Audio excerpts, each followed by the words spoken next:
Hello दोस्तों, जय हिंद। मैं संजय चौहान एक बार फिर आपका स्वागत करता हूं। दोस्तों, हम एक बहुत महत्वपूर्ण टॉपिक के साथ चर्चा कर रहे थे और उस टॉपिक से हमने पढ़ा था समास। हिंदी में हमने एक टॉपिक लिया था समास। हम समास के अंतर्गत चर्चा कर रहे थे और हमने इससे पहले अपने पहले वीडियो में समास के बारे में बहुत सारी चीज़ें पढ़ी थी, जिसमें हमने समास की रूपरेखा को जाना था कि समास कितने प्रकार के होते हैं, क्या समास होते हैं, कैसे निकालते हैं, क्या प्रथम पद होता है, क्या अंतिम पद होता है, इस बारे में जानने की कोशिश की थी। इसके अलावा हमने देखा था, हमने समास के प्रकार देखे थे, उनमें हमने दो प्रकार पढ़ लिए थे। वो कौन कौन से दो प्रकार थे? एक था अव्ययी भाव समास। हम अव्ययी भाव समास के बारे में पढ़ लिया था और हमने तत्पुरुष समास के बारे में पढ़ लिया था। ये आपको, अगर आपने अभी तक हमारा वीडियो नहीं देखा है, पुराना वाला, पहले वाला, तो आप उसे देख लीजिए। उसके बाद आपको ये और जब बेहतर से समझ में आएगा। तत्पुरुष समास ये हमने पढ़ लिया था, यानी दो चीज़ें अभी तक हम पढ़ चुके थे। तत्पुरुष समास को हमने 6 भागों में बांटा था कारक के आधार पर, और उस हिसाब से भी हम उसे पढ़ चुके थे। तो आइए आगे शुरुआत करते हैं। अब जो हमारा नेक्स्ट आएगा वो आएगा कर्मधारय समास। किसके बारे में पढ़ेंगे हम? कर्मधारय समास। आइए देखते हैं। जैसा कि कर्मधारय समास जो होता है वो तत्पुरुष समास का ही भाग होता है। इसमें दो प्रकार के होते हैं। तत्पुरुष समास दो प्रकार का होता है, कर्मधारय और द्विगु, इसके ही दो पार्ट माने जाते हैं। तो हम पहले कर्मधारय को देख लेते हैं। वैसे आप तीसरा नंबर कह सकते हैं कि तीसरे प्रकार का ये समास है। कर्मधारय क्या होता है? वो समास जिसका प्रथम पद विशेषण और अंतिम पद विशेष से हो। विशेष से क्या मतलब है? यहाँ विशेषण विशेष, ये चीज़ आपको याद रखनी है। विशेषण विशेष आपको याद रखनी है। बहुत बार एग्जाम में ऐसा ही प्रश्न आ जाता है, पूछ लेते हैं कि बताइए वो कौन सा समास है जिसके पद विशेषण विशेष होते हैं। तो आप कह सकते हैं विशेषण विशेष किस में होते हैं? कर्मधारय समास में होते हैं। विशेषण यानी कोई वे शब्द जो संज्ञा या सर्वनाम की विशेषता बताते हैं, विशेषण कहलाते हैं। तो किसकी विशेषता बताएगा? विशेष की। विशेष का मतलब होता है संज्ञा या फिर सर्वनाम, और यहाँ होगा विशेषण। कोई भी विशेषण हो सकता है और संज्ञा या सर्वनाम की वो विशेषता बता रहा होगा, और संज्ञा या सर्वनाम को ही हम क्या कहते हैं? विशेष कहते हैं। तो आइए देखते हैं। जैसे कोई एक उदाहरण लेते हैं। जैसे लिखा है नील गाय। क्या लिखा है? नील गाय। तो नील गाय में अगर हम देखें तो नील मतलब नीला। क्या लिखा है? नीला। नीला क्या है? नीला है हमारा विशेषण, और गाय क्या है? गाय है संज्ञा शब्द। क्या है? संज्ञा। तो देखो विशेषण और संज्ञा, यानी विशेषण और विशेष जब दो एक साथ आते हैं तो वो होता है कर्मधारय समास। ये आपको बहुत अच्छे से समझ लेना है। तो ये हो गया कर्मधारय समास। ठीक है। इसी प्रकार से कई और उदाहरण देख सकते हैं हम। जैसे लिखा है महात्मा, तो क्या होगा? महान प्लस आत्मा। अगर आप वैसे तोड़ना चाहें दो भागों में तो क्या तोड़ेंगे? महान प्लस आत्मा। लेकिन इसका विग्रह क्या होगा? महान है जो आत्मा। क्या होगा? विग्रह भी निकालना चाहिए इसका। महान है जो आत्मा, उसे क्या कहेंगे? महात्मा। तो महान, अब महान जब हम पढ़ेंगे तो महान क्या है? महान है विशेषण, और आत्मा क्या है? आत्मा है संज्ञा, भाववाचक। तो इससे कह सकते हैं कि विशेषण विशेष आ रहा है, इसलिए क्या है? कर्मधारय समास है। बहुत आसान है। ऐसे ही आप देख सकते हैं। और जैसे नीलकंठ। नीलकंठ, तो यहाँ इसका विग्रह क्या हो जाएगा? नीला है जो कंठ। नीला है जो कंठ, या नीला कंठ।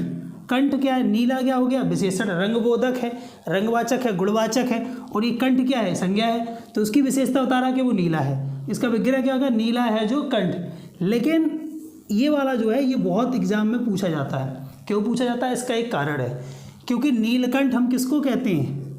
भगवान शिव को। हम इन्हें नीलकंठ के नाम से भी जानते हैं। तो अक्सर ये पूछ लिया जाता है कि नीलकंठ में कौन सा समास है, और आपके दोनों विकल्प हो सकते हैं पेपर में। एक हो सकता है कर्मधारय समास, कर्मधारय, और एक हो सकता है बहुब्रीहि। और अगर पूछा जाए तो ये दोनों ही सही आंसर हैं। कैसे आंसर हैं? सही है। तो आप कौन सा करेंगे? अगर उसमें आपको ये वरीयता दी जाए तो आप कौन सा करेंगे? तो याद रखिए, कभी भी जब भी कर्मधारय और बहुब्रीहि में ऐसा कुछ मिसअंडरस्टैंडिंग जैसा कुछ हो जाए कि आपको लगे कि कर्मधारय भी है और ये बहुब्रीहि भी है, और ऐसा होता है, क्योंकि उसका कारण क्या है होने का? देखो आसान भाषा में समझते हैं। कि जैसे कर्मधारय में आपने पढ़ा विशेषण होगा, क्या होगा, पहला पद विशेषण होगा, जबकि जो बहुब्रीहि समास होता है उसमें कहा जाता है कि जो भी बहुब्रीहि समास होता है उसमें कोई भी पद प्रधान नहीं होता, लेकिन जो तीसरा पद बनता है, जब समास बनता है तो वो पद विशेष होता है, अपने आप में विशेष होता है। और यहाँ विशेषण है, विशेष से ही बना है विशेषण, तो बात एक जैसा ही है, बहुत मतलब आप कह सकते हैं कि बहुत ज़्यादा समानता है उनमें, तो समानता है इसीलिए इसका थोड़ा बहुत पड़ता है कि ये भी हो सकता है और ये भी हो सकता है। लेकिन कभी भी जब कुछ ऐसा हो तो आपका आंसर बहुब्रीहि समास ही होगा, ये याद रखना है, आपका आंसर बहुब्रीहि समास ही होगा। जैसे नीलकंठ में आप पूछ दे वो कि नीलकंठ में कौन सा समास है, तो आप याद रखना नीलकंठ में बहुब्रीहि समास होगा, कर्मधारय नहीं होगा। अगर दोनों ऑप्शन में हैं तो बहुब्रीहि ही आंसर करेंगे आप। लेकिन अगर ऑप्शन में बहुब्रीहि नहीं है और सिर्फ कर्मधारय है, फिर तो आपका आंसर कर्मधारय ही होगा। तो ऐसे कुछ क्वेश्चंस को आप देख लेना। अब जब आप रिवीजन करेंगे तो आप उसमें समझ जाएंगे, कई सारी एक्सरसाइज में ये दिए होते हैं तो आप ऐसे पढ़ लेंगे, ठीक है। अब कर्मधारय के बाद हम दूसरा एक समास देखते हैं जो इसी का पार्ट है, वो है द्विगु समास। कौन सा है, द्विगु समास। द्विगु समास बहुत आसान है, क्या होता है, ये वो समास है जिसका प्रथम पद याद रखना संख्यावाचक होता है। कैसा होता है, संख्यावाचक, मतलब पहला पद जो होगा यानी पूर्व पद जो होगा वो संख्यावाचक होगा, उसमें संख्या का बोध होगा आपको। जैसे, और द्वितीय पद जो होगा वो संज्ञा हो सकता है, जैसे लिखा है चौराहा। अब यहाँ पे चौराहा का मतलब क्या है, चार राहों या चार रास्तों वाला स्थान, इसका विग्रह क्या हो जाएगा, चार रास्तों वाला स्थान। तो चार कैसी है, संख्यावाचक है, चार संख्या, तो इसीलिए द्विगु समास है। ऐसे ही आप कह सकते हैं जैसे पंचवटी, पांच वटों का स्थान, पंचवटी पांच हो गया, ठीक है। आप कह सकते हैं त्रिफला, तीन फलों का समाहार, तीन फलों का संयोग, तो त्रिफला, इसमें भी क्या हो जाएगा, इसमें भी द्विगु समास हो जाएगा। तो कोई भी समास जिसमें क्या हो, जिसमें संख्यावाचक पद हो, वो हमेशा क्या होता है, द्विगु समास होता है। ये आपको याद रखना है, बहुत आसान है, तुरंत दिख जाएगा कि इसमें क्या संख्यावाचक शब्द है। इसके बाद बहुत महत्वपूर्ण पार्ट जिससे अक्सर प्रश्न पूछे जाते हैं, 5 नंबर है बहुब्रीहि समास। बहुब्रीहि समास हम देखेंगे, बहुब्रीहि समास, इसमें क्या है, अक्सर पूछा जाता है ऐसा कौन सा समास है जिसका कोई भी पद प्रधान नहीं होता है। तो वो कौन सा समास है जिसका कोई भी पद प्रधान नहीं होता है, वो है बहुब्रीहि समास। कोई भी पद इसका प्रधान नहीं होता है।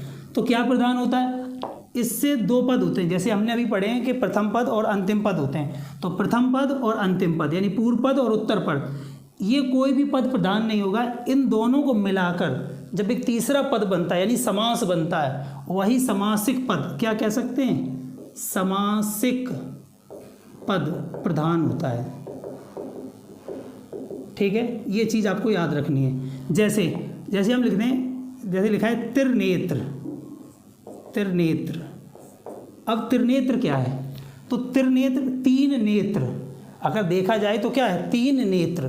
तो तीन संख्या कैसी है, संख्यावाचक, इसे द्विगु होना चाहिए था लेकिन नहीं, तो ये प्रधान नहीं है, इसमें कोई भी पद प्रधान नहीं। लेकिन ये देखो त्रिनेत्र है क्या, तीन नेत्र, इसका मतलब ये है कि ये भगवान किसके लिए, शिव के लिए प्रयोग हुआ है त्रिनेत्र, किसके लिए, शिव। और ये त्रिनेत्र अपने आप में विशेष शब्द है जो क्या है, प्रधान है, पूरा ही पद प्रधान है, त्रिनेत्र शब्द ही प्रधान है।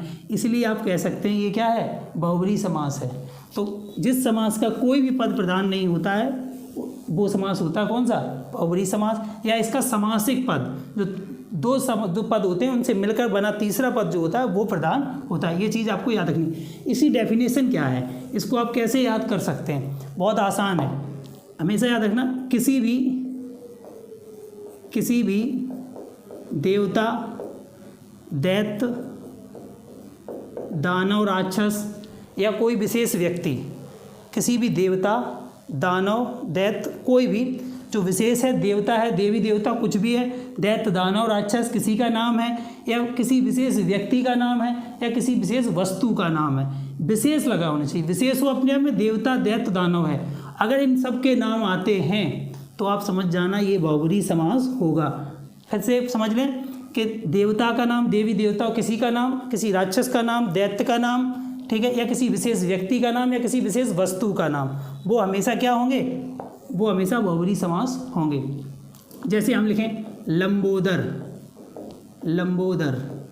अब जैसे लंबोदर लिखा है, ये क्यों होता है लंबा प्लस उदर, तो लंबा क्या है, विशेषता है, अगर देखें तो ये कर्मधारय हो सकता है, लेकिन नहीं, ये क्या होगा, बहुब्रीहि होगा। क्यों होगा, देखो जैसे हमने इसको दो भागों में बांटा तो क्या होगा, लंबा प्लस उदर, लंबा है जिसका उदर, उदर मीन्स होता है पेट, तो जिसका पेट लंबा है वो क्या होगा, लंबोदर होगा।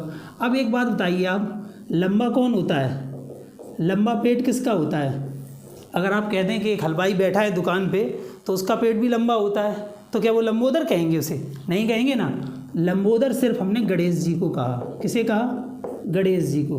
अर्थात ये देवता हैं तो क्या हो जाएंगे, बहुब्रीहि समास हो जाएंगे। जैसे बहुत सारी चीज़ होती है, जैसे पंकज लिखा है, यहाँ क्या लिखा है, पंकज। अब पंकज देखना, पंकज आ जाए पेपर में कि पंकज में कौन सा समास है, तो आप क्या करेंगे, आप देखना पंकज में अगर देखें तो पंक प्लस जा, अगर इसे हम तोड़ने की कोशिश करें तो क्या होगा, पंक प्लस जा। पंक मीन्स क्या होता है, कीचड़, जा मीन्स होता है जन्म लेने वाला, जन्म लेने वाला। अब इसमें कैसे देखेंगे, अगर सामान्य सा अर्थ देखें तो क्या होगा, कीचड़ में जन्म लेने वाला, जो भी कीचड़ में जन्म लेगा उसे पंकज कहा जाएगा। ठीक है, तो कीचड़ में कौन कौन जन्म लेता है, कीचड़ में कई सारी चीज़ें जन्म लेती हैं, कई ऐसे जीव जंतु होंगे जो कीचड़ में जन्म लेते हैं, कई ऐसे जो पौधे होंगे जो कीचड़ में जन्म लेते हैं, कई ऐसी प्रजातियां हैं जो कीचड़ में जन्म लेती हैं। क्या सबको हम पंकज कहते हैं? नहीं कहते ना, हम पंकज कहते हैं सिर्फ किसको, कमल को, क्योंकि ये विशेष है अपने आप में। तो जहाँ विशेष शब्द, पूरा शब्द विशेष हो, वहाँ क्या होता है, बहुब्रीहि समास होता है। तो किसी भी देवता का नाम, जैसे त्रिनेत्र लिखा, जैसे बीड़ा पाणी, बीड़ा पाणी। अब जैसे पूछ दिया जाए तो क्या रखना है आपको याद, बीड़ा पाणी, पाणी मीन्स हाथ, हाथ में जिनके बीड़ा है वो कौन है, वो सरस्वती हैं। ठीक है, तो ऐसे कोई भी नाम, जैसे चक्रधर, चक्र को धारण करने वाले कौन है, श्री कृष्ण है। तो देवी देवताओं के कोई भी नाम और उनसे संबंधित उनके पर्यायवाची सब क्या होंगे, बहुब्रीहि होंगे, ये आपको याद रखना है। ठीक है, जैसे और भी हम जैसे दानवों के नाम, जैसे दशानन, ये बहुत फेमस है, दशानन, 10 हैं आनंद जिसके, 10 सिर वाला कौन था, रावण। इसका मतलब क्या है, बहुब्रीहि समास है इसमें। ठीक है, तो बहुत आसान सा काम है कि आप अगर ये याद कर लें। जैसे अब विशेष व्यक्ति की बात की जाए, जैसे यहाँ पे लिखा मिठ बोला, मिठ बोला मतलब मीठा बोलने वाला, हर कोई विशेष नहीं होता जो मीठा बोलता हो, तो मिठ बोला में भी कौन सा होगा, बहुब्रीहि समास होगा। इसके अलावा कुछ समास ऐसे भी होते हैं जो अक्सर आपको कंफ्यूज कर देंगे। क्यों कर देंगे, क्योंकि उनके आपको पर्यायवाची पता नहीं होंगे, आपको लगेगा इसमें दूसरा समास है जबकि उसमें बहुब्रीहि समास होगा। जैसे आप देखेंगे, जैसे हमने एक लिखे अतनु, अब आप देखेंगे तो अतनु में आपको लगेगा, जो पहली बार पढ़ेगा अगर उसने पढ़ा नहीं होगा पहले से और ये इसका पर्यायवाची नहीं जानता कि अतनु किसका पर्यायवाची होता है, तो वो गलत कर सकता है यहाँ पे। कैसे, अतनु का मतलब होता है, अब यहाँ क्या कहेगा, आ भी उपसर्ग लगा है पहले, तो कर सकता है कि जब उपसर्ग पहले आता है, अव्यय पहले आता है तो वो अव्ययी भाव होगा, लेकिन नहीं, क्योंकि अतनु पर्यायवाची किसका है, कामदेव का। किसका, कामदेव का। अतनु, आ मीन्स नहीं, और तन मीन्स शरीर, जो तन रहित हैं वो कौन है, कामदेव हैं, यानी कामदेव का पर्यायवाची है, इसीलिए बहुब्रीहि होगा, ये अव्ययी भाव नहीं होगा। ये चीज़ें आपको याद रखनी है। ऐसी कोई अनंग होता है इनका, अतनु होता है, ऐसी कई सारी चीज़ें होती हैं। एक चीज़ और हमने बताई थी, जब हमने अव्ययी भाव समास पढ़ा था तो हमने बताया था कि जिसमें सा उपसर्ग पहले आता है वो बहुब्रीहि होते हैं, ये आपको याद रखना है। सा उपसर्ग वाले, तो सा उपसर्ग वाले जैसे सदे, सबल, ठीक है, तो ऐसे कोई भी शब्द जो सा उपसर्ग से बने होते हैं वो बहुब्रीहि होते हैं, ये आपको याद रखना है। ठीक, इसके बाद जो आपका अंतिम समास है वो है द्वंद्व समास। क्या है, द्वंद्व समास। अब द्वंद्व समास में देखना, द्वंद्व समास में क्या होता है, इसकी एक सीधा सीधा परिभाषा से प्रश्न बनता है। क्या बनता है कि वो कौन सा समास होता है जिसके दोनों पद प्रधान होते हैं। तो द्वंद्व समास के दोनों पद प्रधान होते हैं, ये याद रखना है आपको बात, दोनों पद प्रधान, ये चीज़ आपको याद रखनी है, दोनों पद प्रधान होते हैं वो द्वंद्व समास होता है। कैसे कैसे द्वंद्व हो सकते हैं। द्वंद्व मीन्स क्या होता है, देखो एक तो गलत धारणा जो है वो ये है इसके बारे में, लोग कहते हैं द्वंद्व का मतलब विपरीत होता है, ऐसा कुछ नहीं होता। द्वंद्व का मतलब विपरीत नहीं होता। द्वंद्व का मतलब होता है कुछ ना कुछ निकटता, यानी गुणों में कुछ ना कुछ भिन्नता हो सकती है, लेकिन वो किसी ना किसी एक दूसरे के पूरक हैं, किसी ना किसी हिसाब से वो जुड़े हुए हैं एक दूसरे से, उसे कहते हैं द्वंद्व। आपसी द्वंद्व यही होता है, विपरीत नहीं हो सकते, बिल्कुल विपरीत नहीं। जैसे अभी देखेंगे हम तो द्वंद्व वैसे 3 प्रकार के होते हैं। अगर द्वंद्व में भी अगर पूछा जाए कि द्वंद्व समास कितने प्रकार का होता है, 3 प्रकार का होता है। अगर कभी भी ऐसा आ जाए, लेकिन सीधा सीधा पढ़ने की कोशिश करते हैं। एग्जाम में वैसे ये सब नहीं पूछा जाता, ज़्यादा बड़े एग्जाम में पूछा जाता है, लेकिन आप देखना चाहें फिर भी मैं आपको बता देता हूँ कि 3 कैसे कैसे होते हैं। जैसे एक होता है इतरेतर द्वंद्व। इतरेतर द्वंद्व क्या होता है? इतरेतर द्वंद्व। एक होता है दूसरा वैकल्पिक द्वंद्व। वैकल्पिक द्वंद्व, वैकल्पिक द्वंद्व। तीसरा होता है समाहार द्वंद्व। ये क्या है? देखो तीनों से अगर समझेंगे वैसे तो एक ही चीज़ है, लेकिन तीनों को अगर अलग अलग भी देखना चाहें तो अलग अलग पढ़ सकते हैं। क्या होता है? दोनों पद प्रधान होते हैं। जैसे दोनों पद प्रधान होंगे, जैसे लिखा हमने माता और पिता। माता और पिता, माता और पिता इतरेतर अलग अलग, दोनों अलग अलग, माता अलग पिता अलग, माता और पिता। जब दोनों को अलग अलग कर रहे हैं इसे इतरेतर कहते हैं। और शब्द आ जाए तो समझ जाना इतरेतर द्वंद्व होगा, ठीक है। वैकल्पिक में क्या होगा? अगर हम इसी को माता पिता को ही वैकल्पिक बनाना चाहें तो क्या कर सकते हैं? विकल्प ले लें। विकल्प क्या होगा? माता या पिता। अगर या लगा दिया तो वैकल्पिक हो गया, क्योंकि उसका विकल्प है, आपके पास या ऑप्शन है, तो ये वैकल्पिक द्वंद्व हो गया। इसी को अगर समाहार कर दें, मतलब पूरा समाहित, तो माता, फिर इसमें कोई सिर्फ संयोजक चिन्ह आएगा, यानी समासिक द्वंद्व समास का जो चिन्ह आता है वो संयोजक वही आएगा, माता पिता, माता डैश पिता। तो अक्सर ऐसे पूछे जाते हैं कि माता डैश पिता में कौन सा समास है, तो सीधा सीधा कहते हैं कि माता पिता क्या है? द्वंद्व है आपस में। तो इसका मतलब क्या है? ये विपरीत नहीं है, ये पूरक है एक दूसरे के, इसीलिए क्या है? माता पिता में कौन सा है? द्वंद्व समास है। तो याद रखना, इस प्रकार से आप समझ सकते हैं इतरेतर, वैकल्पिक और समाहार। इनमें अगर पार्ट देखें हम तो कई और उदाहरण ले सकते हैं। जैसे हम ले लें कि थोड़ा बहुत, अगर ऐसे आ जाए थोड़ा बहुत, तो थोड़ा बहुत, तो अगर आप देखें तो आप समझ जाएंगे कि थोड़ा बहुत है, अलग अलग हैं दोनों, लेकिन बिल्कुल विपरीत भी नहीं है। तो इसमें द्वंद्व समास है, क्योंकि इसमें संयोजक चिन्ह लगा है, समासिक चिन्ह लगा है। लेकिन एक बात बताओ, अगर आपसे वो पूछ दे कि इसमें कौन सा समास है, द्वंद्व में भी कौन सा है, तो आप देखेंगे थोड़ा या बहुत। ना तो ऐसा तो हो नहीं सकता कि थोड़ा हो जाए या और बहुत भी हो जाए, ऐसा तो कभी हो नहीं सकता। या तो थोड़ा होगा या फिर बहुत होगा, तो यानी ये वैकल्पिक द्वंद्व हो जाएगा। तो हिसाब से जैसे छोटा बड़ा, छोटा या बड़ा, जैसे कपड़ा लत्ता, कपड़ा लत्ता। अब देखना इसमें क्या होगा? कपड़ा और लत्ता नहीं होता, ना तो कपड़ा या लत्ता होता है। कपड़ा जो चीज़ होती है उसी की, जब किसी बहुत सारे चीज़ों में बात करते हैं तो ये निरर्थक शब्द है वैसे लत्ता। इसको हम जब निरर्थक शब्दों का प्रयोग सार्थक शब्दों के साथ होता है तो वो स्वयं भी सार्थक हो जाते हैं, ऐसा हमने शब्दों में पढ़ा था, ठीक है। तो लत्ता कपड़े के साथ ऐड हो गया तो ये सार्थक हो गया, तो इसीलिए इसको एक साथ कह देते हैं। कई कपड़ों का ढेर जो होता है उसको हम कह देते हैं कपड़ा लत्ता, तो इसीलिए ये क्या है? समाहार द्वंद्व है। तो ऐसे आप समझ गए होंगे कि बहुत आसान था इन सबको समझना कि कौन कौन से समास होते हैं, वो कैसे कैसे इससे प्रश्न बनते हैं और कौन सा प्रश्न बन सकता है, ठीक है। तो आपको उम्मीद है कि आपको ये सब समझ में आया होगा, और अगर आपको ये वीडियो अच्छा लगा है तो इस वीडियो को लाइक करें, शेयर करें और सब्सक्राइब करें।